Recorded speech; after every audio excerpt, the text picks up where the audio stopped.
he only had 4 sermons total that he had, but he was so nervous. I think he preached all 4 of them at that one time. And he laughs about it and looks back at it. And I think for every preacher has similar experiences when they first began to preach and they stood up before an audience. And God just used North Florida as kind of where my father started his ministry and cut his teeth, so to speak, on some small congregations here. And I think that's why I always had a love for Jacksonville. It's kind of, every time he came here, it's kind of like coming back to where his ministry began. So was that at the Bostwick Church or a Palatka Church, the first one? I think it was Baptist Church, and is it Palatka? Is that the way you pronounce it? Palatka. Yeah, I think so. Yeah, that one. Okay. And is it true that he used to practice preaching to alligators and cypress stumps?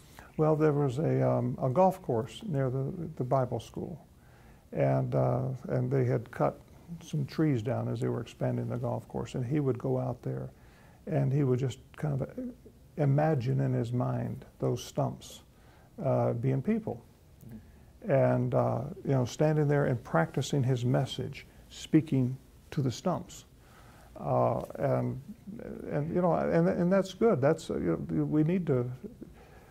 Any one of us, it doesn't matter what we do, practice makes perfect. And God just put my father up on a stump as a pulpit and preached to stumps, and that's how he got to start. Why do you think the presidents have listened to him over the decades? Well, I think politicians are politicians. And they saw Billy Graham could get a crowd and they would want to be around him because they want the votes. And that's just, to be honest with you, that's what they were wanting at the time. And my father knew what they wanted, but at the same time, God used that as an opportunity for my father to befriend some of them.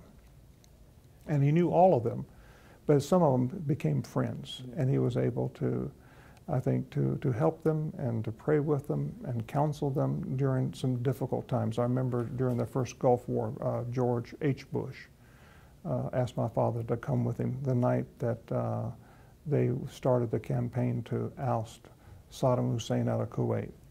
And the president was concerned about American lives that would be lost and what this war would mean. And he wanted my father to be with him to pray, and to pray for the country and to pray for our soldiers. And my father went to Washington. So my father had opportunities like that with all of the presidents, even with President Obama. They've had a time together to pray together.